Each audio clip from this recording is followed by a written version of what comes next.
A medical marijuana shop in Oildale managed to get temporary state licensing in Kern County, even though there is a countywide ban on medical marijuana shops. 23 ABC's Tori Cooper spoke to the county, the state, and other medical marijuana shop owners to better understand how this shop became licensed and what's next for others like them. Tori. Tim and Jessica, according to Kern County Planning Director Lorelei Oviatt, the Crop Pot Shop was one of 29 shops that qualified to work towards obtaining a completed building permit. Oviatt told 23 ABC News that the 29 shops that qualified to make renovations still were told by the county that they will have to close down by May 24th of 2019. And tonight we are learning more about how this new shop came about. The Crop Pot Shop in Oildale took to social media Tuesday, announcing in this Instagram post that they were, quote, Kern County's first state licensed medicinal cannabis dispensary. But what viewers may not have realized is that the picture of their new license also says temporary. And according to the county's planning director, Lorelei Oviatt, the reason they were granted land authorization is because they were the first of the 29 shops in Kern County that fully completed building permit renovations and were given a green light by the county as part of standard procedure. But other medicinal marijuana shop owners, just like the Crop, say there is only one reason to continue renovating your medicinal cannabis property in Kern County at this time.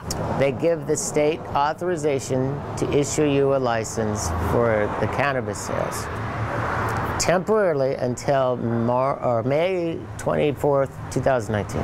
According to Oviatt and Budville medicinal shop owner Steve Deuce, once a shop owner completes the building permit and gets land use authorization from the county, medicinal shops that qualify like Budville and the Crop can apply for temporary state licensing. The California State Bureau of Cannabis Control says the temporary license the Crop received is only good for 120 days and may be extended for an additional 90-day period. But according to Deuce, he can't just pack up and leave his Budville shop and stop renovation because he still needs to work towards obtaining a temporary state license like the Crop Shop did to avoid jail time. I need to make these repairs in order to be compliant with the state of California's Bureau of Cannabis Control, because they now will require on January 9th that you have some form of state license issued by them.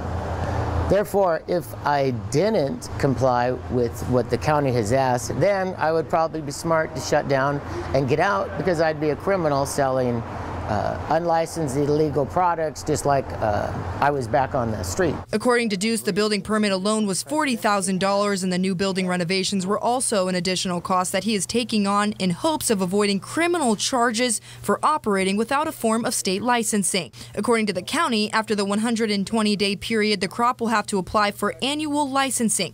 Part of that license application process requires local county approval, and Oviatt says the state will likely see that there is a countywide ban in Kern County and will have to make a decision on whether or not to grant the Crop a permanent license to stay in business beyond May of 2019.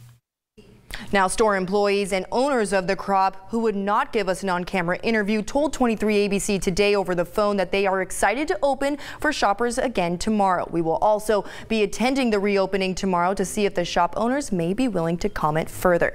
Reporting in studio, I'm Tori Cooper for 23 ABC News.